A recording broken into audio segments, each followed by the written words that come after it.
కర్కాటకం వారికి కనుక చూసుకున్నట్లయితే మీకు ధనపరంగా ఇబ్బంది ఉందంటే ఏం చేయాలి? వివాహ సంబంధించిన విషయాలు కుదరకపోతే పరిస్థితి ఏమిటి?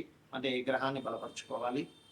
అది కెరియర్ సంబంధించిన విషయాలకి మరియు ఆకస్మిక సంఘటనలు అనుకోండి, లేకపోతే ఈ యొక్క అప్పులు పాలవుతున్నారంటే కారణం ఏమిటి అనేటువంటి అంశాలు మనం తెలుసుకుందాం. ఈ యొక్క అంశాలు చెప్తుంది నేనైనప్పటికీ చెప్పిస్తుంది సాక్షాత్ లలితాంబ వారిగా భావిస్తూ ఆ లలితాంబిక అమ్మవారి యొక్క అనుగ్రహం మీకు పరిపూర్ణంగా కలగాలని మనస్ఫూర్తిగా కోరుకుంటూ, కర్కాటకం వారికి చెప్పాలంటే వీళ్ళకి మదర్లీ నేచర్ ఎక్కువగా ఉంటుంది, ఎక్స్ప్రెసివ్గా ఉంటారు, చాలా ఆకర్షణీయంగా ఉంటారు చెప్పాలంటే వీళ్ళ స్ట్రెంత్ ఇది.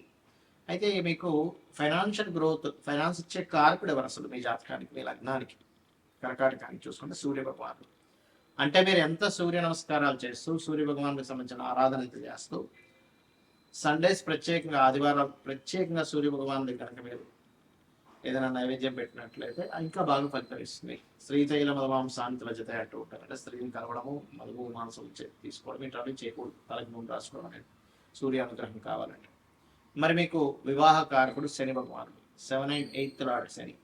కాబట్టి సర్వసాధారణంగా కొంచెం వివాహ సంబంధించిన విషయాలు ఎక్కడో అసంతృప్తి లేట్ అవడం ఇట్లాంటివి జరుగుతూ ఉంటాయి. బట్ 7th లార్డ్ బాగుంటే అలా జరగదు. కాకపోతే మరి వివాహమే అవ్వట్లేదు అనుకునేవారు శని గ్రహం దగ్గర దీపారాధన చేయడము, శని ఏ గ్రహాల ద్వారా పాపకత్తెరలో ఉన్నాడో అవి చూసుకొని చేయాలి. దానికి సంబంధించింది కూడా ఇచ్చుకుంటూ ఉండాలి, దానం కానీ మంత్రం కానీ దానం. అయితే ఇక్కడ సర్వసాధారణంగా ఎవరికైనా వివాహం అవ్వట్లేదు అంటే ఓం కామేశబద్ధ మంగళి సూత్ర శోభిత కంతరాయ నమః చేసుకుంటే చాలా మంచిది. అయితే సర్వసాధారణంగా కర్కాటకం వారికి కొంచెం ఆలస్యం అవ్వడమే మంచిదని చెప్పుకోవాలి. కుజుడు కెరియర్ కారకుడు అవుతాడు. వీళ్ళకి సంతానం తర్వాత నుంచి కెరీర్ అభివృద్ధి ఇంకా బాగా పెరుగుతూ ఉంటుంది. కాకపోతే మార్స్ ఎంత బాగుంటే అంత రాజయోగ కారకుడు. మార్స్ బాగుంటే మీరు పగడం కూడా పెట్టుకోవచ్చు, తప్పేం లేదు. కానీ మార్స్ స్ట్రాంగ్గా లేడు.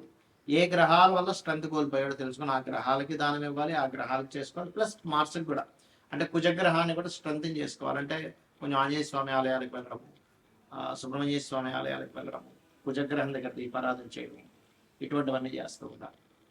ఇక ఒక్కోసారి పాడైపోయినప్పుడు బ్లడ్ డొనేషన్ చేస్తే కూడా మంచిది. కానీ మీ బ్లడ్ ఎక్కువగా ఉన్న వాళ్ళు తక్కువగా ఉన్న వాళ్ళు కాదు. అదేవిధంగా లైఫ్లో పూర్వజన్మ కర్మ ఆకస్మిక సంఘటనలు ఇచ్చే గ్రహం మీకు వీనస్ అవుతాడు, శుక్రగ్రహం. అందుకని శుక్రగ్రహం దగ్గర దీపారాధన చేస్తున్నాండి. ఎందుకంటే శుక్రుడు పాడయ్యాడు అనుకోండి, అది చాలా పెద్ద ఇబ్బందిని క్రియేట్ చేస్తూ ఉంటాడు. కాబట్టి జాగ్రత్త తీసుకోవాలి.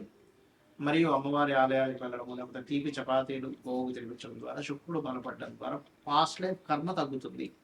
ఎప్పుడైతే పాస్ట్ లైఫ్ కర్మ తగ్గుతుందో, ఇప్పుడు మనం చెప్పుకున్న ఈ 5 అంశాలు అంటే జీవితంలో ఎదిగే విషయంలో కెరియర్ అనుకోండి, ఫైనాన్స్ అనుకోండి, వివాహం అనుకోండి, లేకపోతే సంఘటనలు అనుకోండి, అప్పుడు ఇవన్నీ కూడా తగ్గుతాయి.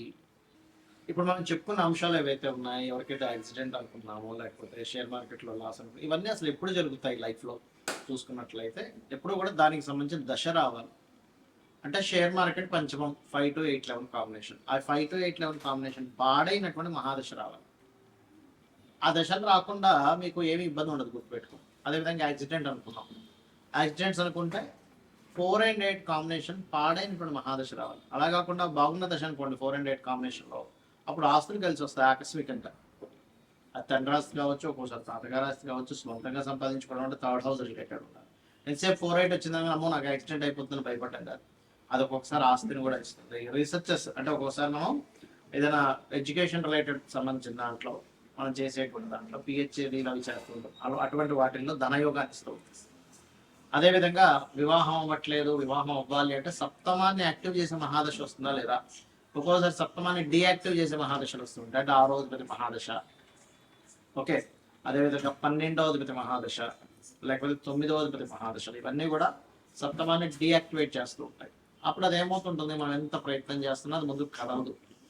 అప్పుడు ఓకే, ఆహా ఈ గ్రహాల వల్ల వస్తుంది కాబట్టి ఈ గ్రహాలకి దానం. ఒక్కొక్క గ్రహానికి పర్టికులర్గా మనకి శాస్త్రాల్లో ఒక దానం చెప్తారు. ఇప్పుడు రవి పాడయ్యాడు, గోధుమలు దానంగా ఇస్తూ ఉండాలి. ఆదివారం నాడు ఆరెంజ్ కలర్ వస్త్రంతో సహా కేజీంపావు, ఏ దానమైనా కేజీంపావు పెట్టుకోండి. చంద్రుడు అనుకోండి బియ్యము, తెలుపు రంగు వస్త్రం, blouse piece. Okay, blouse piece లేదా షర్ట్ పీస్ ఇస్తారు, ప్యాంట్ పీస్ ఇస్తారు, మీ ఇష్టం. కుజుడు అనుకోండి కందులు, రెడ్ కలర్ క్లాత్. బుధుడు అనుకోండి పెసలు, గ్రీన్ కలర్ క్లాత్. ఒకవేళ గురువు పాడయ్యాడు మీ జన్మజాతకంలో, ఆ గురువే మీకు అక్కడ మహాదశనాథుడయ్యాడు, అంతర్దశనాథుడయ్యాడు, ఒక్కోసారి మీ యొక్క విషయాన్ని అపురూపంలోకో లేకపోతే వివాహం వెనక్కి వెళ్ళే విషయంలోనో సంపాదన సరిగ్గా లేని విషయాలకు అది కనెక్ట్ అయింది. అప్పుడు శనగలు దానంగా ఇవ్వాలి ఎల్లో కలర్ క్లాత్. శుక్రుడు పాడయ్యాడు అనుకోడు, ఉదాహరణకు ఈ జన్మజాతకంలో బొబ్బర్లు తెలుపు రంగు వస్త్రము దానంగా ఇవ్వాలి, గుర్తుపెట్టుకోండి. శని అనుకోండి నువ్వులు and blue colour cloth. Rahu అయితే మినుములు సిమెంట్ కలర్ క్లాత్, కేతు అయితే ఉలవలు మల్టీ కలర్ క్లాత్. అయితే ఎప్పుడు కూడా చాలా మంది దానం ఇచ్చేటువంటి విషయాల్లో కూడా ఏమంటే మేము ఆలయానికి వెళ్ళి అక్కడ ఒక మూలను పెట్టేసి వెళ్ళిపోతాము అంటుంటారు. అలా మీరు కనుక మూలను పెట్టేసి వెళ్ళిపోతే అది దానం కిందకి రావు. మీరు మీ అకౌంట్లో ధనం పడాలనుకోండి ఏం చేస్తారు, మీరు చక్కగా బ్యాంక్కి వెళ్ళి డబ్బులు తీసుకెళ్ళి లేకపోతే చెక్ తీసుకెళ్ళి మీ అకౌంట్ నెంబర్ ఏంటి, మీ పేరు ఏంటి, ఏ ఏ బ్యాంకులో వాళ్ళకి వేయాలి ఈ అకౌంట్, లేదా మీ అకౌంట్లో వేయాలి అనేటువంటి అనేకమైనటువంటి విషయాలు మీరు వాళ్ళకి చెప్పి వాళ్ళ దగ్గర ఒక స్టాంప్ వేయించుకొని రసీదు తీసుకొని వస్తారు. అంటే ఏంటి, మీరు పర్టికులర్గా మీ గోత్రము నామము ఏ పర్పస్ అనేటువంటిది కూడా దానం ఇచ్చేటువంటి ఎవరికైతే ఇస్తున్నారో వాళ్ళకి మీరు చెప్పాలి. అప్పుడే అది వాళ్ళ సంకల్పం చదువుకుంటారు, ఆ దానానికి వాల్యూ ఉంటుంది. సరే గోవులు మనకి దానం ఇవ్వడానికి సరైన పర్సన్స్ దొరకట్లేదు, గోవులు తినిపించవచ్చు, ఖచ్చితంగా తినిపించవచ్చు. అయితే నువ్వులు తినిపించకూడదు, అది ఏదైనా ప్రెగ్నెన్సీతో ఉందంటే అది మళ్ళీ మిస్క్యారేజ్ అవుతుంది, అది మళ్ళీ పాపం పుణ్యం కాస్తుంది.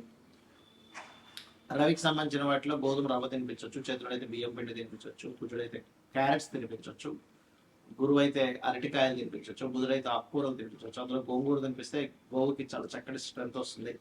శుక్రుడైతే తీపి చపాతీలు తినిపించవచ్చు, శని అయితే బెల్లం తినిపించవచ్చు, రాహు అయితే అదే బెల్లము ఉండలు 4 చేసి తినిపించవచ్చు, కేతు అయితే గ్రాసులు తినిపించవచ్చు. ఈ రకంగా ఒక్కొక్క గ్రహాన్ని బట్టి మనం వెంటనే ఈ ధాన్యాలు తీసుకుని దాన్ని తినిపించడం కాదు.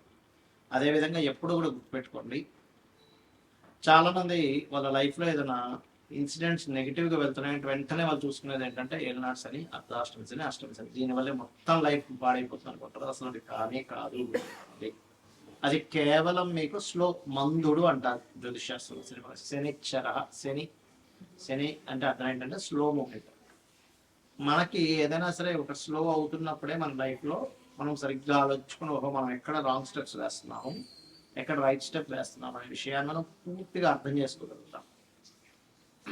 అలాగే మరొక విషయం ఏంటంటే ఇక్కడ గమనించినట్లయితే ఈ యొక్క కాలసర్ప యోగాలు కూడా మీ జాతకంలో నేను ఇప్పటికీ చాలాసార్లు ఎక్స్ప్లెయిన్ చేశాను. 180 మంది దేశ నాయకుల మంది కాలసర్ప దోషము, మరి వాళ్ళందరూ ప్రెసిడెంట్లు ఎందుకే ఒక్కసారి ఆలోచించండి. ఏదో మూఢత్వంలో కాలసర్ప యోగం ఉంది, నాకేమీ కలిసి రాదు, నా జీవితం ఇంతే, నాకేం చేసినా కలిసి రాదు, మూఢత్వంలో ఉండకండి.